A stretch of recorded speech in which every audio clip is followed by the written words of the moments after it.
For our viewers, I would like to introduce you to Professor Aner Govrin, who is a psychoanalyst and a philosopher and clinical psychologist.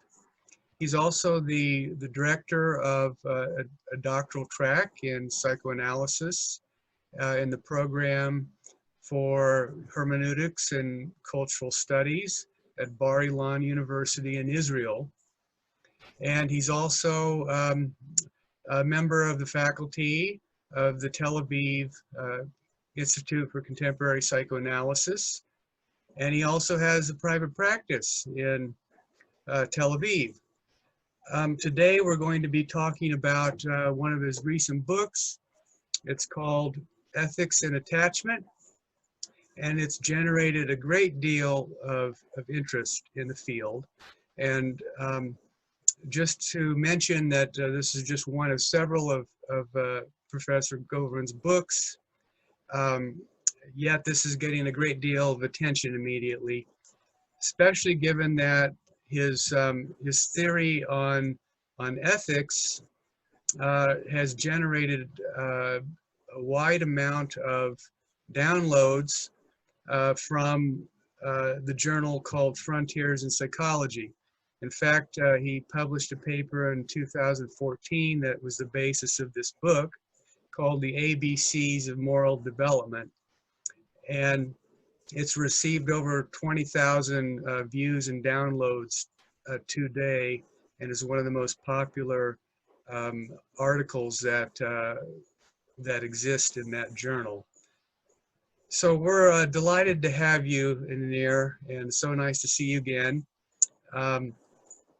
Listen, you coined the term the attachment approach to how we make moral judgments.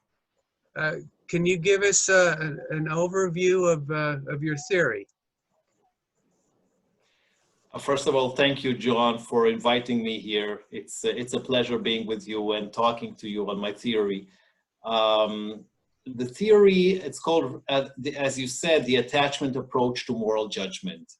I've been working on it for, I think, about nearly 20 years from now. And it took me time to develop the theory, and and the book was published 2 years ago. And first of all, I thought there is a strong need for a new moral psychology, because if you look at the field, you can see that there are two philosophical traditions that are been here for hundreds of years. And one of it, it's called sentimentalism, which means that moral is basically about emotions. And the second is about rationalism, which says that simply that moral judgment is about higher order cognitive processes when you judge and think a lot about the problem.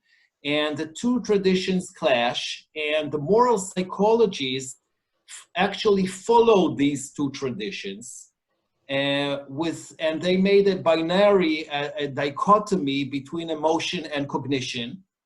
And each moral psychology thought that it should be loyal to one of these traditions. And I think that that's where moral psychology has been stuck, because they didn't really think about what characterized specifically our moral judgment capacity, our ethics, our capacity to just right-wrong judgment. I mean, emotion is too general. It's too general, and rationalize and cognition is too general. A lot of domains can be included in this, and they didn't tell you what is the specificity of our moral judgment, and that's where my theory wants to fill this lacune. What it basically says is that moral judgment is there is something that is unite all moral situations. There is like a deep structure within all moral situations. And it doesn't really matter if the moral situation is about robbery or murder or negligence or a political fight between two nations. There is something that unites all moral situations. These features that unite all moral situation are part of their structure of moral situation, and that is how we easily identify, recognize that it's a moral situation and not some general social situation.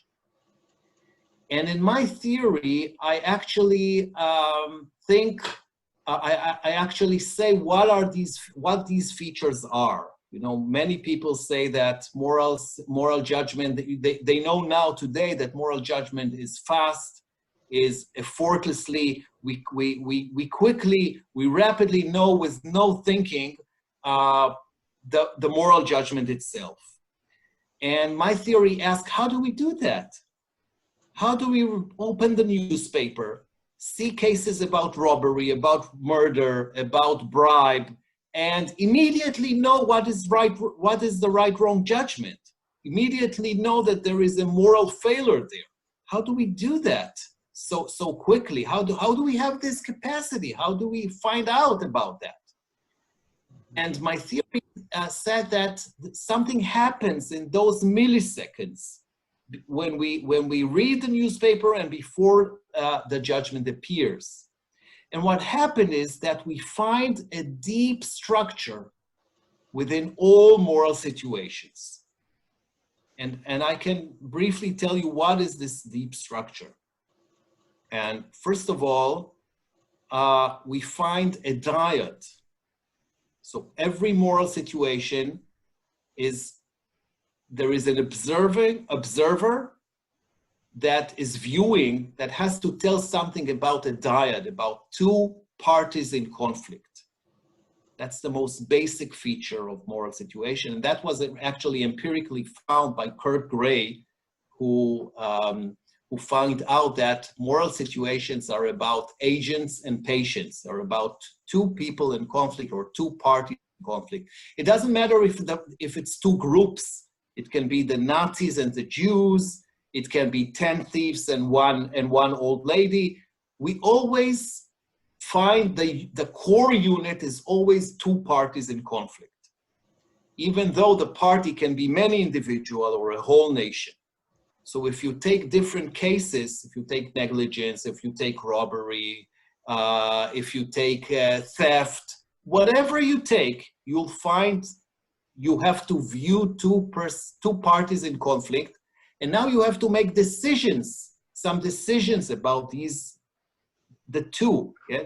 The viewer, the observer, needs to evaluate these two parties in conflict and think what happened between them.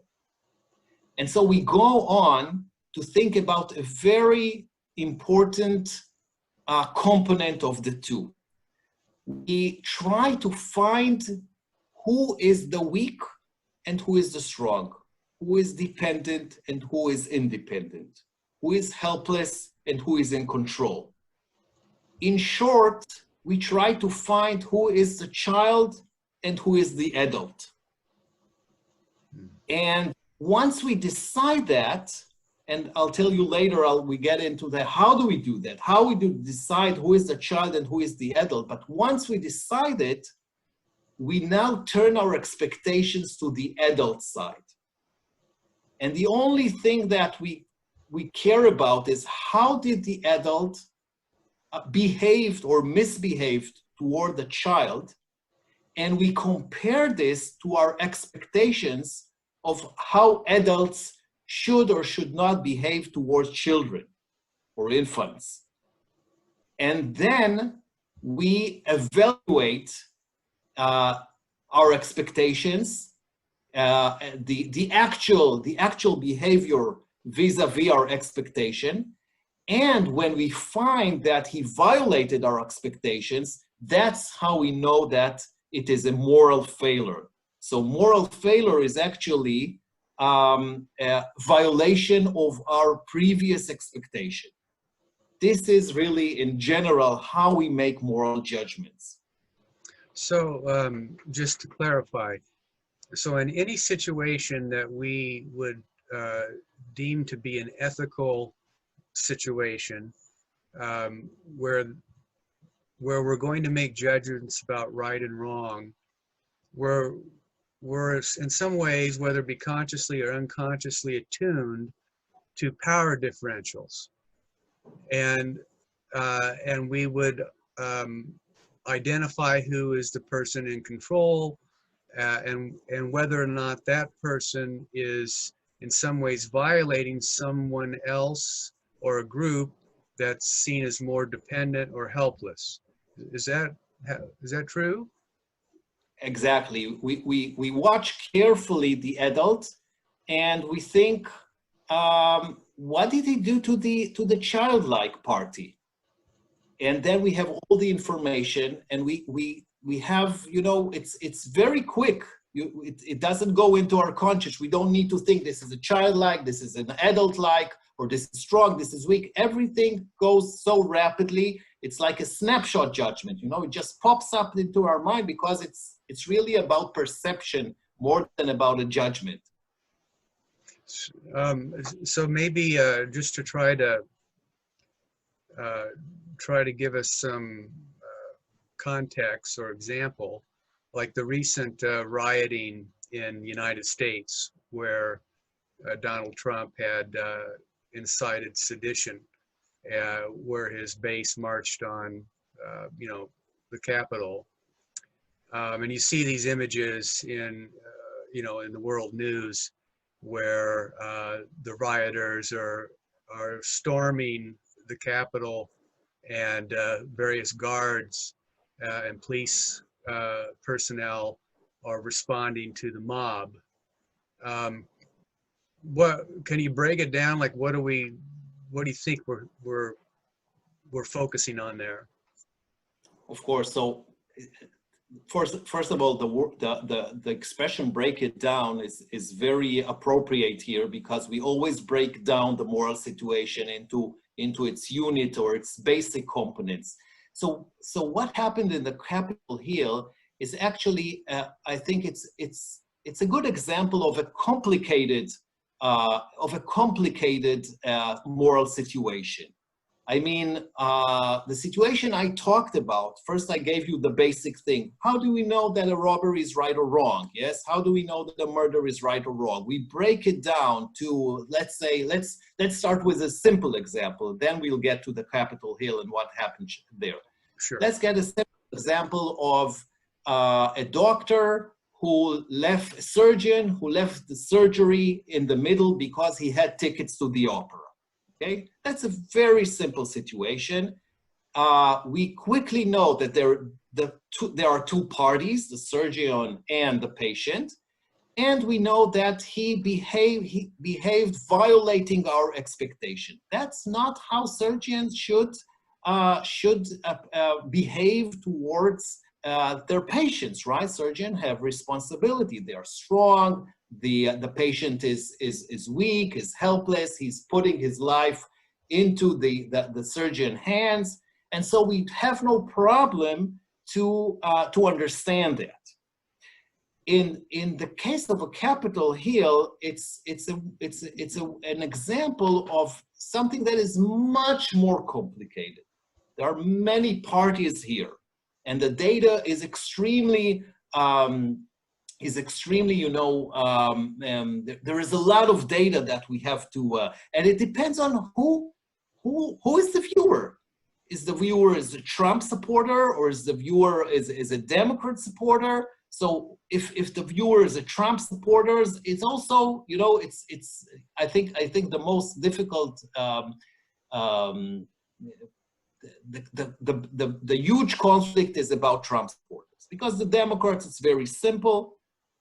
And when you see, for example, today we saw a policeman being beaten by those demonstrators, and it is a shocking scene where you see dozens of supporters and demonstrators beat with sticks, actually a defenseless policeman. And here you can see the moral situation as I describe it, one against many. He's defenseless, there are many. He has a gun, but he doesn't shoot. And you can, everyone was shocked by it, whether you're a liberal or whether you are a Trump supporter, everyone was shocked by these scenes. But when you get deep inside, you see more complicated thing. I'll give you an example. If Twitter, let's say I'm looking at it from a Trump supporter, okay? Now Twitter banned Trump and they want to impeach Trump and maybe make a move that he will not be able to be a candidate once again to the presidency. Now, some people say it's not wise to do because when you do that, you might turn Trump into a victim. The whole system is against him and the whole strong administration and congressmen are against him. And so now he turns to be weak, he turns to be victim. He doesn't have much to say about it because that's their decision. And that might bring him more supporters actually, because now people will come to defend him and his rights. So what you might do is to alienate those people who thought that it was not right to do and they were against Trump. Now when you make of him a victim, you might alienate these supporters that you might have and make him a victim. And what you do is create a movement that will be strong to support him. And so what you see is that it's always where the viewer think who is the victim and who is the perpetrator. That's the real thing. And it's what I'm saying is it's something we compute it in our mind. We compute it in our mind. You see, Trump can be a bully, but for some viewers, for some observers, he can turn out to be a victim again, from bully to victim. So these viewers might support him actually, and it might give him much strength for his power, political power. So it might be dangerous. So, yeah, I realize I threw a wrench in when I asked that question because it's too complicated. But from what you said, is it fair to say that your approach is to really take a perspectival approach? It's all based upon the agent viewing a scene. And so, of course, the agent viewing a certain behavioral scene that's from the standpoint of a Trump supporter versus antithetical to that would have different perceptions of reality. Exactly. First of all, yes. So first of all, let me say that this is not a normative theory, but a descriptive theory. I'm really interested just in one thing: what goes in the mind of the viewer, of the observer. That's all I'm interested in. I don't have any claims about what is right or what is wrong, although there are some implication about that from my theory. But let me go a step further, because I said that it's all about seeing who is the weak and who is the strong, and the expectations, directing the expectations toward the strong. But we know that it's not so simple. If it was so simple, we didn't have so much, we wouldn't have so much moral controversies and bitter ones sometimes. So what makes it so messy? If we are all alike, if all people do the same thing, compute in the same manner all moral situations, why are we so different? Why is the world so messy regarding moral situations? And Trump and what happened in the Capitol Hill is one example, but there are many other examples. For example, death penalty and abortion. These are all moral controversies, unresolved, with people that are against each other. So how is it that we do the same cognitive process and we reach so different solution and so contrasting judgments? And the answer is it's all about the observer. It's all about the judge. So what I'm saying is that everyone does the same thing. Everyone, when we see a moral situation, when moral situation is presented to our mind, everyone does the same thing. Find a dyad, find two parties in conflict, decide who is the strong and who is the weak, who is the child and who is the adult, and direct the expectation toward the adult.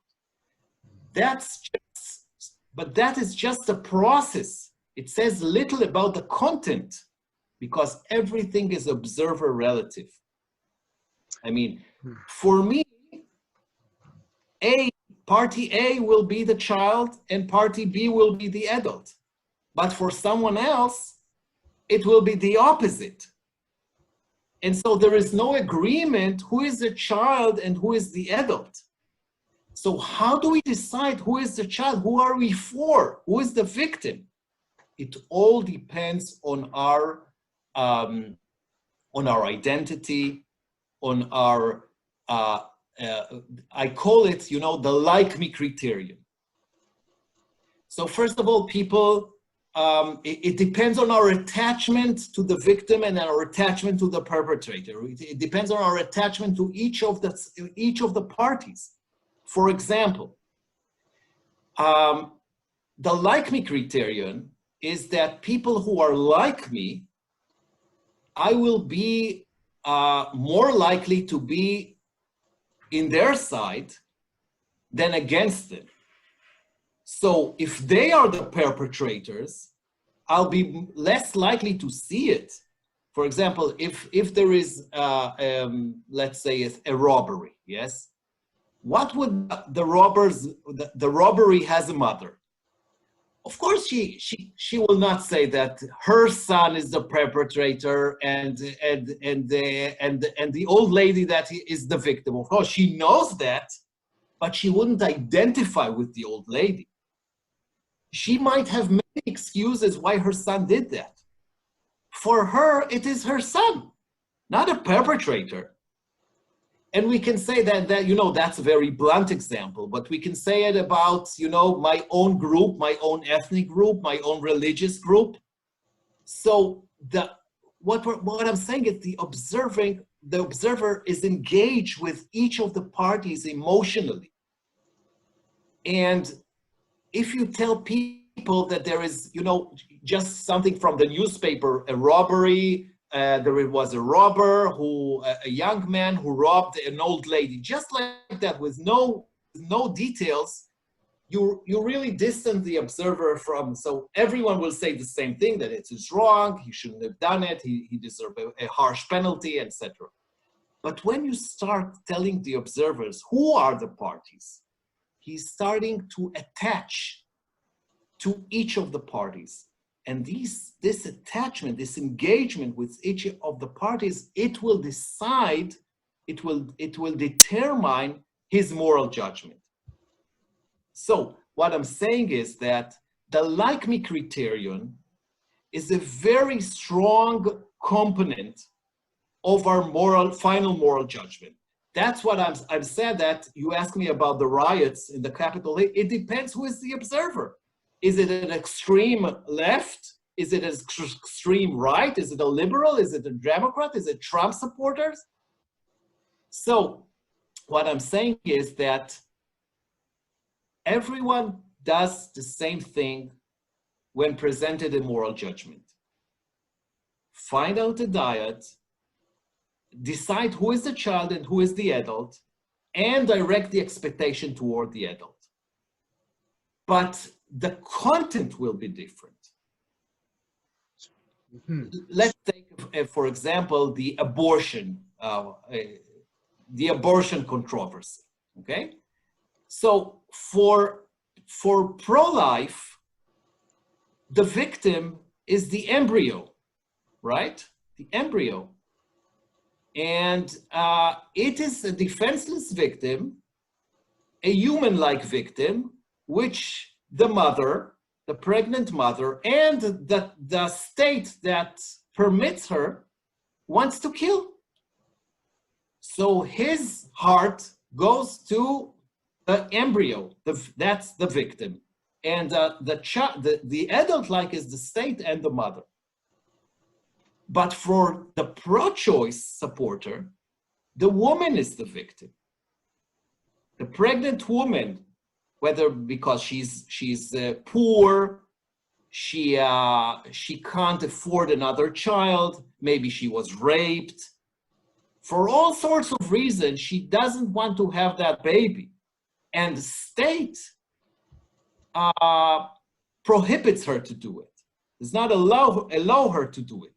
So the state is the perpetrator, is the adult, and the woman is the victim. So what you can see from this example is they're both doing the same thing, the same cognitive processes. But because it's observer relative, they identify the child and the adult with different sides. And that's why they have that's why they don't agree on it. Well, let me try to distill this. You can see how the content is different from the process. So on one hand, it seems like that you are starting from the standpoint of the individual that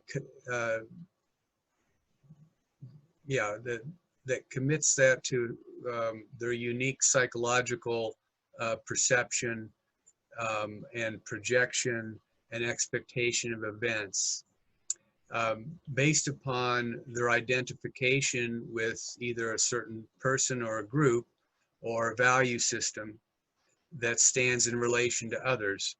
So you're introducing a perspectivalism on one level, but it's also relative to both the individual's unique, subjective psychologies, as well as potentially a form of relativism, where it is based upon how one subjectively analyzes a unique situation. And then at the same time, you're introducing the notion of a universality, that all human beings are going to be making, from at least from a process-oriented point of view or a structural point of view, going to be making these kinds of cognitive yet unconscious operations. So on one hand, you have kind of a radical subjective relativity, or at least potentially so. And on the other hand, you're highlighting the notion of a universality, or what we might call as an objective form that's fueling the process of decision making. Now, if that's true, then if that's the case, how do you reconcile your theory with, let's say, the classical divide between relativism, as there's really no ultimate objective truth.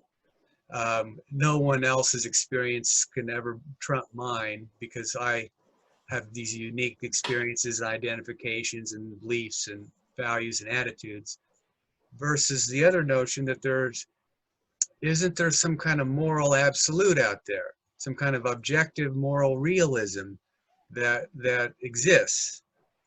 And it seems like you're trying to address both sides. Is that fair to say? I think that's very fair to say. I think any moral psychology has to answer this question. How is it that morality is both subjective and subjective? How is it that it's both seems to us to be true and non-negotiable, and at the same time, when we look at the world, it seems so messy, so capricious, and so diverse between people, between nations, between societies? And I think my theory gives a good answer to this dilemma, to explain both sides. What it basically says is there is a common morality. There is a common morality. It is that we all agree that there are things that adults should not and should do towards children or children-like. You know, it started with parents in our evolution, it's probably started with the mother or the parents to the infant, but then it expanded to, and many populations and people can be represented by an adult or an infant. And I think there is a total agreement, a universal, objective, total agreement that adults should take care of infants or children and not the other way around, that adults are responsible to children, that children are weak and defenseless. It's part of our evolutionary system, you know, children are cute and they arouse a lot of positive feelings and empathic feelings.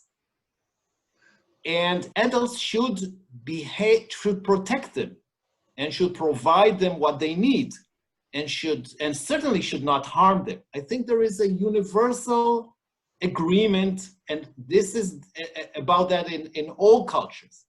And this is the objective, hardcore objectives of our morality. And I think that we agree about a lot of things.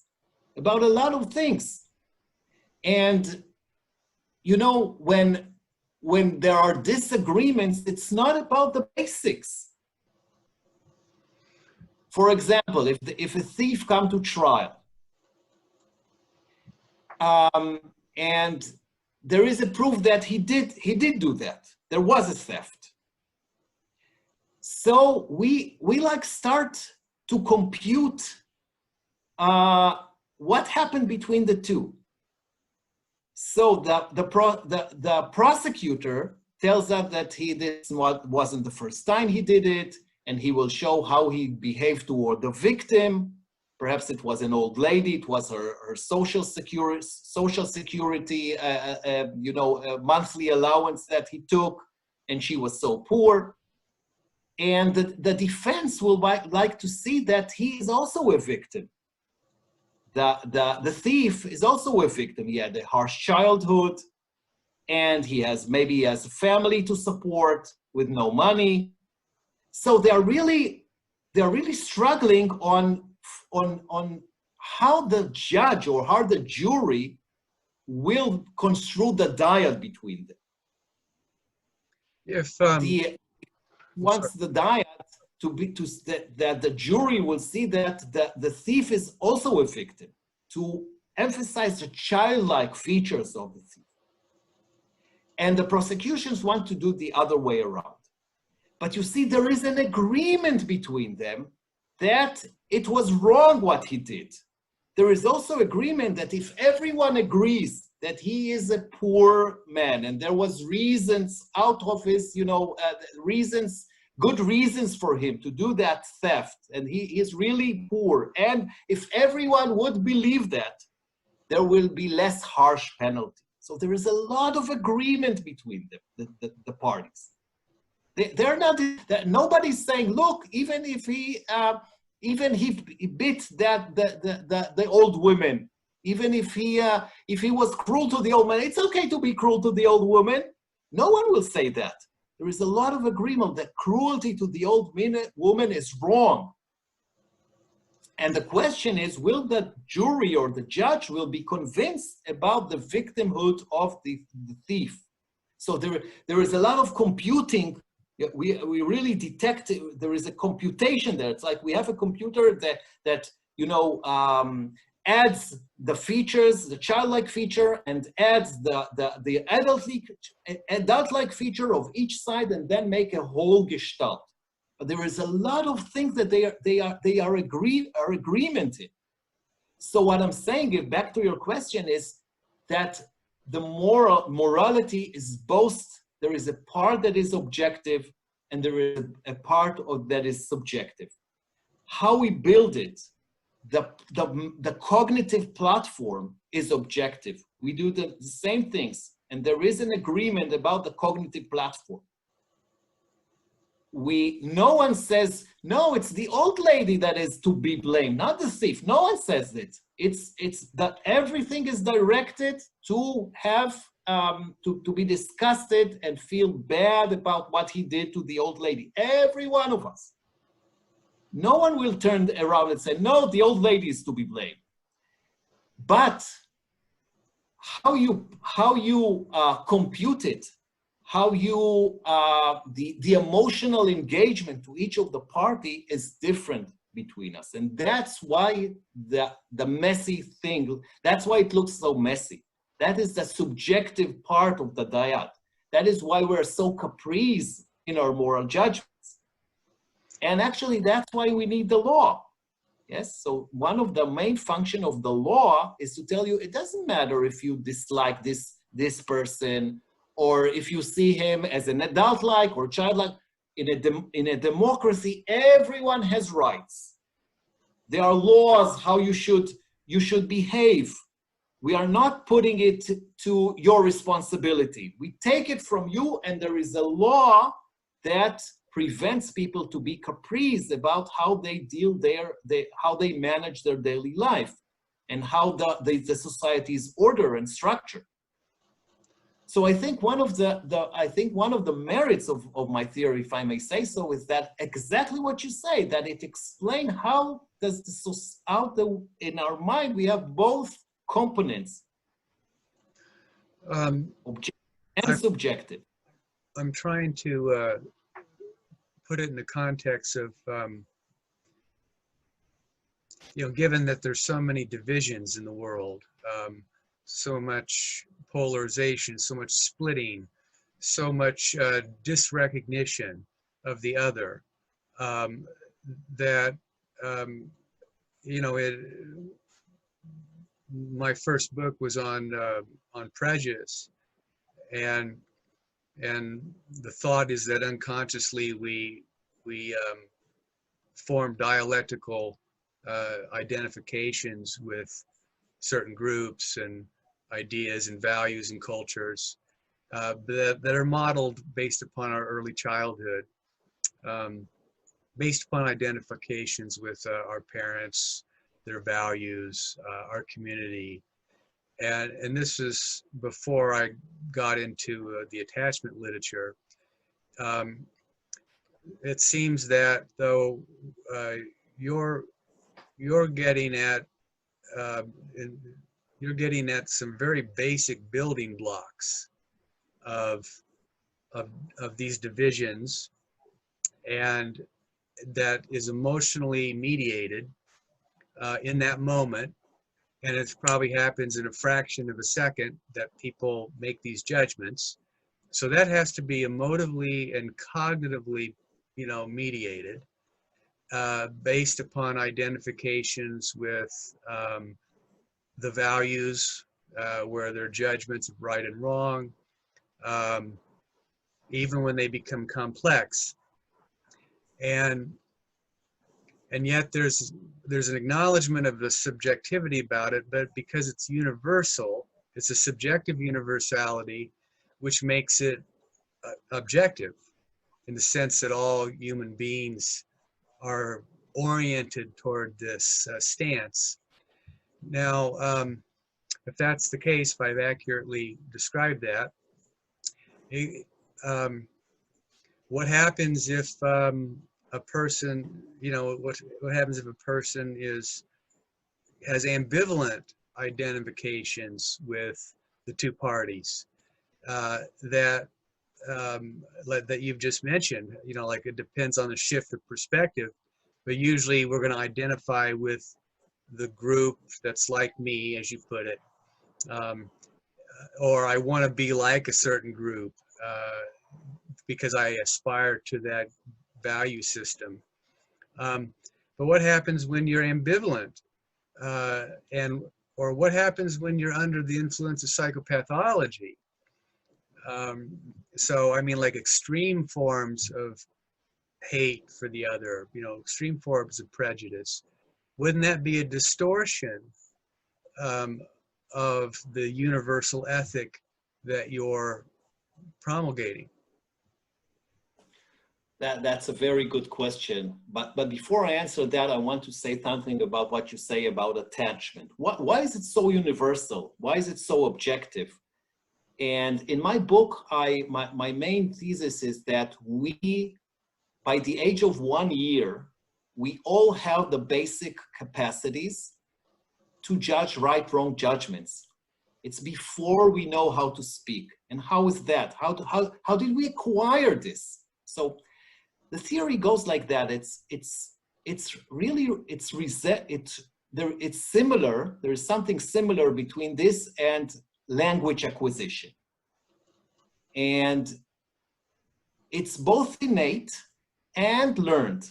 So we have the basic mechanism to find the dyad and to know who is weak and who is strong. It is innate, but in order it to be activated, we need to participate in the early interactions with our caregiver. And so this dyad, yes, that there is weak and strong, dependent and independent, is really something that we all went through. Because when we were born, we were helpless. We were defenseless. We were cute. We had to be taken care of in order to live. And each one of us, because we're living, this means that someone took care of us. Even if it was a bad or abusive parent, someone took care of us enough that we are now living. Someone feeds us. Someone gave us medicine when we were ill. So we come to the social world as adults with already much experience with this dyad of dependent and independent, because we once was part of it. And that's how we know what to expect from adults. That's how we know what do victims feel. That's how we know to be empathic to someone. Now, I simplify something that is very complicated, and I really don't know much about how does this happen? How does this really happen? Because there's not much about research about it. But it is something from our own experience and our own non-verbal experience. That's why we don't have to think before we judge a moral situation. We just feel it in our bodies. We just know it. It's much more a perception than a judgment at first, at least at first. So that's the objective universe. And because everyone was born as baby and everyone experienced it in more or less the same manner, that's why we share this knowledge. That's the universal thing, the universal structure. We share the same knowledge of being dependent on someone, of being part of this dyad of dependent-independent relations when we were the dependent. So that's why we know so much about it. And we know so good to judge dyads. And this is really a shared knowledge of all humanity in all times. I think this is what's unique about your theory, is that you're locating the locus of morality or moral development in an infant. And this is a radical claim because we usually refer to morality or ethics or virtue as something that we acquire over our psychosocial development. It's not something that just would be, evident in an infant. So that in and of itself is so novel and controversial as well, right? But the uniqueness of it is that it's based in an evolutionary attachment paradigm that's largely unconsciously activated, and it becomes the basis for our memories that are associated with good and bad kinds of experiences and qualities, and which would be the basis of how we form expectations about the future. Have I done justice to that? Exactly, exactly. And I'm not saying that, you're right that it's very controversial, because many people, especially sentimentalists, say that it's something that is learned through education. And I think education has a very important role in moral education, but I think it's already educates something that is already existed within the child. The child has already the system that you can educate that system. For example, when I'm saying you think who is weak or who is weak or who is strong, the weak that you will emphasize with, that you will want to defend, is the moral who you take in as a moral population. And that's something to be educated about. For example, the Germans, Nazis, they thought the Jews, although they were objectively weak and defenseless, they just, they didn't care about them. They hated them. They didn't see the Jews that we see, you and me see. They saw an enemy. They saw someone bad. They saw someone that because of them, Germany has lost World War I, and all the things that the terrible things that Hitler said about Jews. So that is part of education. So the system is already there, but you can manipulate the system. You can take it to many directions. So that's why education is so important. So then, given how complex it is, it's starting from a simple kind of mechanism, so to speak, that then, as we develop over time through education or life experiences, becomes much more rich and robust and more ambiguous and much more lack of clear-cut distinctions. How do you explain a fundamental ambivalence where you have a dual identification with both parties? Yes. So many moral psychologists and philosophers have bring dilemmas. The Heinz dilemma of Kohlberg, where there is a pharmacist that Heinz steal a medicine to save his wife. And then there was the trolley dilemma that is very popular today, when there is a train that is going to hit 5 people, and they ask people if they would push a little lever to direct the train, that it will only kill 1 person, and then you save the 5 people. And another situation is if you push a fat man to the train, so it will stop the train, the fat man will be killed, but the 5 people will save. These are all moral dilemmas that I think were occupied philosophers and psychologists, but they're irrelevant to our society. This rarely happens. Yeah, it seems like just a false analogy that would never happen. It's just intellectual masturbation of some sort. Game theory. Yes, it's a game. It's something that they want to see what people answer, but these are not real dilemmas from real life. I think the real dilemma is what you say about ambivalence. And ambivalence happens when the parties has both childlike features and adult-like features. Let me give you two examples. There was a famous rapist in Israel, Beni Sela, who was very cruel to women, and he is in jail for life prison, life sentence. And he escaped from the jail. And the whole country was terrorized because of him. Women did not go out to the street because they didn't feel safe while he's outside. And a division, a small unit of policemen caught him and beat him up. And also got some photos with him, beating him up, when you see the policeman smiling and the rapist is wounded. And that is ambivalence. That is ambivalence toward, you see the victim here is also a perpetrator. So our mind slows down when he thinks about this case, and maybe some people, their first response, well, he got beaten, that's great, he deserved it.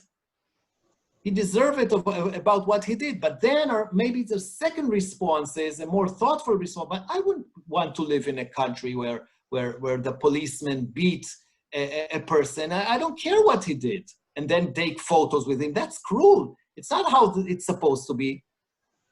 But you don't feel as though it's an innocent civilian. You know, if it was an innocent citizen, you will feel much more bad about what happened. So you see, this is ambivalence. When the parties has both childlike features and adult-like features. I'll give you another example. If I tell you that the Air Force bombed a city which was not threatening her borders, and there was no threat from that city, and just ruined the city and killed thousands of civilians, you probably be shocked and say, of course this is a moral failure. But then I'll tell you, you know the city's names? It's Dresden. And the Air Force was the British Air Force, who represent the Allies. And Dresden is part of Nazi Germany, of course. So this is ambivalence here. Of course, these people who died, they shouldn't deserve to die. They are just citizens. There were women and children there among the victims. But what you think of what happened, you take all the World War II there and the Holocaust and the cruelty of the Nazi Germany, and you slow down with your judgment. You just don't exactly know. Our mind is not equipped to operate quickly on those judgments. And of course, the Dresden affair was a very controversial issue because of that. So that's what happens when there is ambivalence. These are the real complicated, serious moral situation that it's hard to make up our minds. Hiroshima, another example of that. Yeah, I mean, this is where I would imagine that we have more difficulty talking about ethics, virtue theory, moral absolutes, because even if I can agree with the basic structure of your theory, that there has to be some kind of universal process, whereas people are making judgments, and it makes sense that it would be based upon early attachment patterns that would inform the complex relationships that we go through socially. There are so many contextual variances, contingencies, and contents that are so different that to think you would have a ready-made system that could easily apply to any situation is hard to fathom. so it seems like your theory is both trying to talk about an objective universality, at the same time how we constantly are introducing our subjective relativism in situations. Maybe we can end on this final thought I had is, given the ambivalence in our relations and our moral experiences, do you have a specific theory of evil?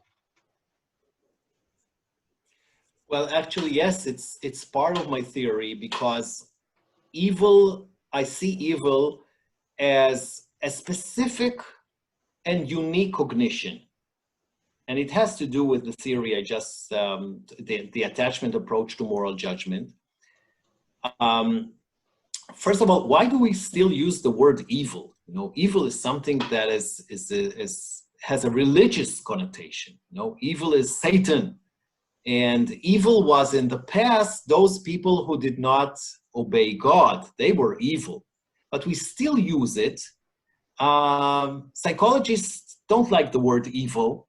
And because it has a religious connotation, because it's so polarizing, it's so dichotomy, there is dichotomy in this word between bad and good. But people still use it probably because it is functional, because they need the word to describe phenomena that other words don't describe very well. So that's what I thought. What is evil? What does it describe that other words don't describe?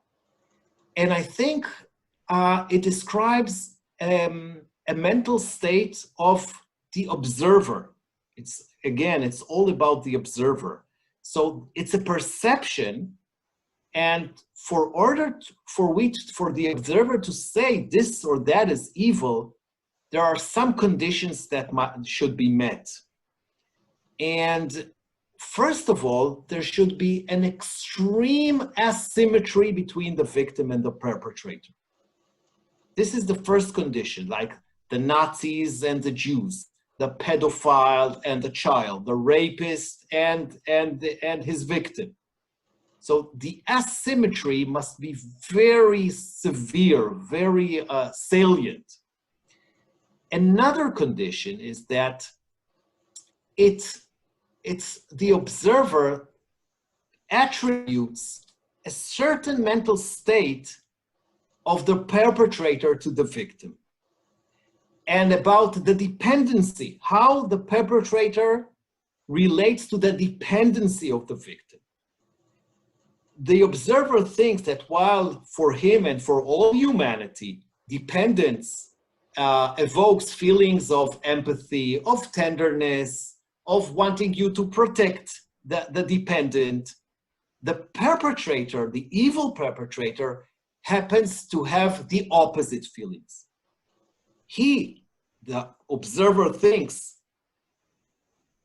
when he sees the dependent, he's indifferent to him, to his suffering, or he intentionally wants to harm him. For example, you know, the ultimate evil is, of course, the Nazis and what they did to the Jews. The third condition is that the observer feels that the mind of the perpetrator is inaccessible. He just can't take his perspective. He just can't figure out why he did that. It looks senseless. It looks something out of the order. And that's why he's shocked to hear about the perpetrator's evil deeds. It's like a shock to his humanity. He can't like it makes our mind shakes and our soul shakes with horror. The fourth condition is now, after the act is done, after the evil act is done, the observer looks very carefully to how the perpetrator relates to what he did. And here it can go to two directions. One direction is that the perpetrator does not take any responsibility of what he did, or even accuses the victim. And you can see it a lot. You can hear rapists. There is famous books, you know, and research that interviewed rapists after that. And you can see that the rapists, some of them really accused the victims about their the rape, and said that the woman actually seduced him, and why did she wear this attractive dress, and she's the one to blame. And when the perpetrator talks like that, it's another shock for the observer. He feels traumatized once again, because the perpetrator is like doing it again. He doesn't see what the observer sees. There is no congruency between them. There's no match between them. But there is another direction that it might lead. If the observer is convinced that the perpetrator honestly regrets what he did, in some cases, not in all cases, some cases are the cruelty was such a scale that we are not interested in what the perpetrators has to say. But in some cases, the observer will be more less harsh about the perpetrator. It's like the perpetrator, I don't know why I did it. What did I do? If the perpetrator is shocked like the observer may calm down. It's like the order has how things should be and how humans should behave is restored once again. And what is restored is the faith in humanity within the perpetrator. So these are the four conditions that has to be substantiated in order for us as observer to say that it was evil. But let me add just one more important point. The observer is wrong. To say that the perpetrator is evil is a false attribution. But it's good that he's wrong. From an evolutionary perspective, we should make these mistakes. And I'll explain both things. The observer is wrong because what he attributes to the perpetrator is wrong. When we say that the Nazi is evil, the Germans were evil to the Jews, of course we are right from an objective point of view, but we are wrong in the sense that the Nazis did not see the Jews as helpless victims. They did not see the Jews as the weak side. On the opposite, they saw the Jews as a strong enemy who stabbed the German nation on their back. And because of them caused the defeat of World War I, all the lies that Hitler said about the Jews. So actually, the perpetrator and the observer sees two different objects. It's not the same object. It's two different objects. While the observer sees a helpless, defenseless, childlike person or party, the perpetrator sees something very, very different. On the opposite, he sees something many times evil. When you talk to murderers or to rapists, they see themselves as victims. And they see the victim as someone who either provoked them or made something very wrong to elicit their cruel behavior. So the whole set of emotions and cognition that we attribute to evildoers is actually wrong. This is not what went on their mind of the evildoer, of the perpetrator. He did not see a victim there. He thinks that he is the victim. But again, it's good that we have this ability to be wrong, because it it means that we are defending ourselves. If the judge will see in any perpetrator a person, a victim, and see his perspective, he won't be able to judge. We won't be able to differentiate between right or wrong. We won't be able to make any right-wrong judgment. Of course, the perpetrators see things in a very different way than we do. But if we get into our mind and identify with his perspective, we will be morally paralyzed. We won't be able to differentiate between right or wrong.